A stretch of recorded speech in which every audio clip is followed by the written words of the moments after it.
अस्सलाम वालेकुम। आज की वीडियो बहुत इंपॉर्टेंट है क्योंकि आप लोगों के बोर्ड के पेपर्स हो रहे हैं। तो आप लोगों को कैसे पता चलेगा कि आपने जो क्वेश्चन मैट्रिसेस वाला सॉल्व किया ये ठीक किया है कि नहीं किया। इसका आंसर आप कैसे चेक कर सकते हैं क्योंकि बाकी क्वेश्चंस का तो आप चेक कर सकते हैं। तो जल्दी से मैं आपकी आज की वीडियो में आपको ये बता देती हूँ कि क्रैमर्स रूल या इन्वर्जन मेथड किसी के भी आप आंसर्स कैसे चेक कर सकते हैं। तो इसका ये मैंने क्वेश्चंस लिख लिए क्रैमर्स रूल का, इसका हम आंसर चेक कर लेते हैं। और अगर अभी तक आपने मेरा चैनल सब्सक्राइब नहीं किया तो सब्सक्राइब कर दीजिए, और मेरा जो सेकंड चैनल है उसका लिंक भी डिस्क्रिप्शन में, अगर दिल करे तो उसको भी सब्सक्राइब कर दीजिएगा। तो इसका सोल्यूशन स्टार्ट करते हैं। पहले ये क्वेश्चन मैं आपको ऐसे ही सॉल्व करके देती हूँ और फिर मैं कैलकुलेटर से आपको बताऊँगी कि आप कैसे इसका आंसर चेक कर सकते हैं। तो इसका मैट्रिसेस की फॉर्म में लिख लेते हैं।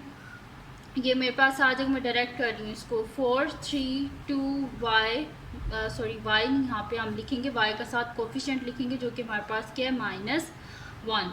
ये लिख लिया मैंने। साथ में हम क्या करेंगे, ये जो वेरिएबल्स हैं ये मैं यहाँ पे लिख लेती हूँ x, और मेरे पास क्या है y है, इज़ इक्वल्स टू जो b मैट्रिक्स है वो मैं लिख लेती हूँ 8 -1। इनके नेम्स भी मैं आपको बता देती हूँ। जो फर्स्ट मैट्रिक्स है 2 क्रॉस 2 का, ये हमारे पास a है, ये हमारे पास जो है एक्स है, ठीक है, और इज इक्वल्स टू ये हमारे पास क्या है बी। एक्स जो मैट्रिक्स होता है उसके जो हमारे पास होते हैं ना एलिमेंट्स होते हैं एक्स वाई। मैट्रिक्स ए जो है वो ये है और मैट्रिक्स बी हमारे पास ये है, ठीक है जी। अब हम कर लेते हैं इसको आगे फर्दर सॉल्व। अब हमने करना है इसको क्रैमर्स रूल से। तो क्रैमर्स रूल हमारे पास क्या होता है कि एक्स इज इक्वल्स टू हमारे पास होता है x is equals to determinant of A x divided by determinant of A, and y जो होता है वो हमारे पास होता है determinant of A y divided by determinant of A, ठीक है जी। ये आ गया हमारे पास। अब सबसे पहले हम determinant of A find out करेंगे, क्योंकि अगर हमारे पास जो है ना डिटर्मिनेंट ऑफ ए अगर ये हमारे पास आ गया ना 0, तो इसका मतलब है आपने उधर ही लिख देना कि क्वेश्चन फर्दर सॉल्व नहीं हो सकता, क्योंकि कई दफ़ा वो बच्चों को चेक करने के लिए ऐसे क्वेश्चंस भी देते हैं। तो सबसे पहले डिटर्मिनेंट ऑफ ए हम फाइंड आउट कर लेते हैं। तो वो हमारे पास क्या आ जाएगा 4 3 2 -1। तो 4 इंटू -1 दरम्यान माइनस का साइन 3 इंटू 2, तो ये मेरे पास आ जाएगा -4 -3 2 6 यानी कि -10। तो डिटर्मिनेंट ऑफ ए मेरे पास क्या आ गया -10। ये नॉन ज़ीरो है यानी कि नॉन सिंगुलर है, इसका हम इजीली सॉल्व कर सकते हैं। अब जल्दी से हम इसको आगे सॉल्व कर लेते हैं। डिटर्मिनेंट ऑफ ए एक्स हम फाइंड आउट कर लेते हैं। तो डिटर्मिनेंट ऑफ ए एक्स हमारे पास क्या आ जाएगा, अच्छा डिटर्मिनेंट ऑफ ए एक्स। तो अगर आप क्वेश्चन को गौर से देखें तो इसके फर्स्ट कॉलम में क्या है, एक्स की कोफिशिएंट है ना, तो ए एक्स है, यानी कि जो ये एक्स की कोफिशिएंट है इनको हम क्या कर देंगे, रिप्लेस कर देंगे मैट्रिक्स बी से। तो मैं यहाँ पे पहले लिख लेती हूँ 8 -1, और सेकंड जो y के कोफिशिएंट हैं वो एज इट इज़ हमने लिख लेने हैं, यानी कि 2 -1। तो जल्दी से इसको सॉल्व कर लेते हैं। 8 इंटू -1 दरम्यान में माइनस का साइन 2 इंटू -1, ठीक है जी। 8 इंटू -1 -8 माइनस माइनस +2, तो माइनस प्लस हमारे पास क्या होता है -8 में से 2 गए 6, और बड़ी वैल्यू के साथ माइनस है जैसे माइनस। साइड पे ही हम फाइंड आउट कर लेते हैं डिटर्मिनेंट ऑफ ए वाई। अब इसमें क्या कर देंगे, y के जो कोफिशिएंट्स हैं उनको हम रिप्लेस कर देंगे मैट्रिक्स b से। तो ये देखें, ये y के जो कोफिशिएंट्स हैं इनको हम किससे रिप्लेस करेंगे, 8 -1 से। तो मैं यहाँ पे लिख लेती हूँ 4 3 8 -1, ठीक है जी। ये आ गया मेरे पास। तो 4 इंटू -1 दरमियान में माइनस का साइन 3 इंटू 8, सही है जी। तो 4 इंटू -1 -4 -8 3 24, तो ये मेरे पास क्या आ जाएगा यहाँ पे -28। तो ये मेरे पास डिटर्मिनेंट ऑफ ए एक्स भी आ गया है और डिटर्मिनेंट ऑफ ए वाई भी आ गया है, ठीक है जी। ये मैंने इधर लिख लिया। अब हम क्या कर लेंगे कि जो हमारा फार्मूला है उसको हम यूज़ कर लेंगे कि x इज़ इक्वल्स टू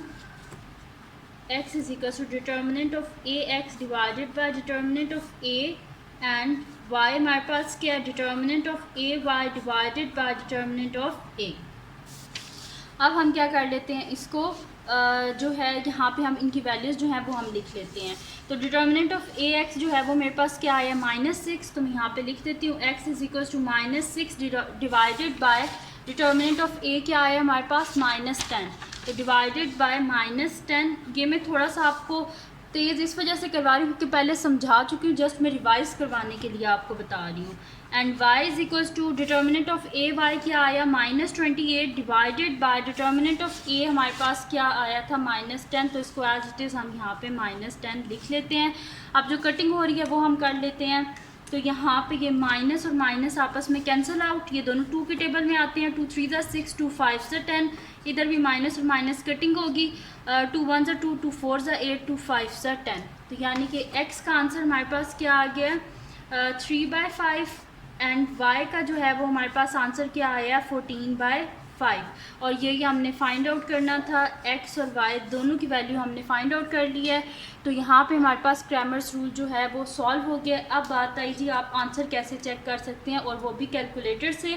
तो बहुत इजी सा मेथड है। अगर आपके पास साइंटिफिक आपने पेपर में जो लेके जाना है साइंटिफिक कैलकुलेटर लेके जाना है। और एक और चीज़ कि इसका जो पीछे से ये जो लिड होता है ना, जब आप बोर्ड के एग्ज़ाम में जा रहे होते हैं तो ये जो पीछे से लिड होता है ये उतरवा लेते हैं। तो उसको पहले ही आप बैग में डाल लेना है तो ये गुम हो जाएगा। तो अभी हम क्या कर लेते हैं, ये इसमें आपने जाना है कि मॉड्स लिखा हुआ है, इसमें जाना है आपने, ठीक है। सबसे पहले ऑन कर लें, फिर ये मॉड में जाना है आपने, ठीक है। अब इसमें आप देखें कि आपके पास ये सारे गिवन है कि आपने कौन सा मेथड जो है यूज़ करके आपने कौन सा करना है। तो यहाँ से हमारे पास क्या है, ये इक्वेशंस है ना, तो हम 5 पे जाएंगे कि मैं 5 पे चलेगी। अच्छा अब देखें हमारे पास कौन सा मैट्रिक्स है यहाँ पे।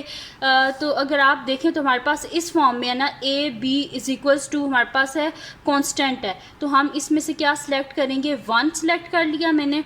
अब इसके बीच में हम क्या करेंगे, अपनी जो हमारी वैल्यूज़ है ना उन वैल्यूज़ को हम यहाँ पे लिख लेते हैं।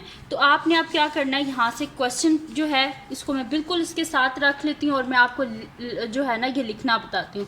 अब लिखना किस तरह, आपने सबसे पहले 4 है तो यहाँ पे लिख देना है 4, ठीक है। ये देखें 4 लिखा हुआ आ गया, 4 देन इक्वल टू का साइन, ये नेक्स्ट पे चला गया, देन 2 फिर इक्वल टू का साइन, फिर इज इक्वल्स टू 8 है ना, तो ये देखें C लिखा हुआ यानी कि कांस्टेंट। तो हमने क्या कर देना, लिख देना 8 फिर इक्वल टू दबाया। अब देखें ये निचली जो हमारे पास है रो उसमें आ गया है। अब हमारे पास क्या है, इसके बाद हमारे पास है जी 3, तो हम लिख देंगे 3 फिर इक्वल टू, हर इंट्री के बाद इक्वल टू दबाना है तो वो नेक्स्ट में चला जाएगा।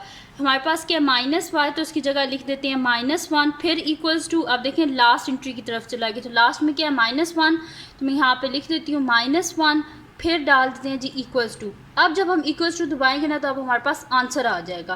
तो ये मैंने इक्वल्स टू दबाया तो देखें जो फर्स्ट आंसर होता है वो x का होता है। तो x क्या आया हमारे पास 3/5। तो ये देखें आंसर 3/5 यानी कि बिल्कुल ठीक आंसर है। फिर इक्वल्स टू दबाएंगे तो y का आंसर आएगा, तो y का आंसर क्या आया हमारे पास 14/5, और ये भी बिल्कुल ठीक है। तो ये देखें कितना ईजी था, कैलकुलेटर से आप कैसे फाइंड आउट कर सकते हैं।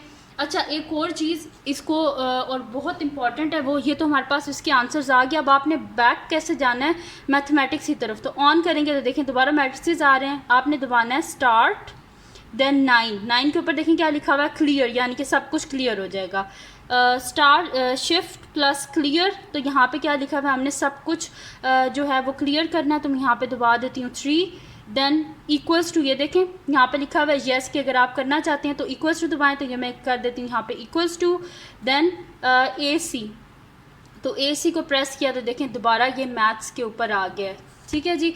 तो ये थी जी आज की वीडियो। सबसे पहले क्या करना है, शिफ्ट और क्लियर, तो ये होगा, ठीक है, जो वो मैंने आपको बता दिया है। तो ये थी जी आज की वीडियो कि कैसे आप कैलकुलेटर से अपना आंसर जो है वो चेक कर सकते हैं, कि आप इन्वर्जन मेथड पे भी अप्लाई कर सकते हैं, क्रैमर्स रूल पे भी, किसी पे भी 2x2। और जब मैं आपको 3x3 का बताऊंगी तो कैलकुलेटर से बता दूंगी कि आप 3x3 का आंसर भी कैसे चेक कर सकते हैं। तो ये थी जी आज की वीडियो। अगर आपको पसंद आई हो तो इसको लाइक कीजिएगा, मेरे चैनल को सब्सक्राइब कर दीजिएगा, और जो मेरा सेकंड चैनल है उसका लिंक भी डिस्क्रिप्शन में, अगर आपका दिल करे तो उसको भी सब्सक्राइब कर दीजिएगा। और अपनी दुआओं में लाजमी याद रखिएगा, और अल्लाह करे आप सबका बहुत अच्छा सा पेपर हो जाए, और अल्लाह पाक आप सबको कामयाब करे, और अपनी दुआओं में लाजमी याद रखिएगा। अल्लाह हाफ़िज़।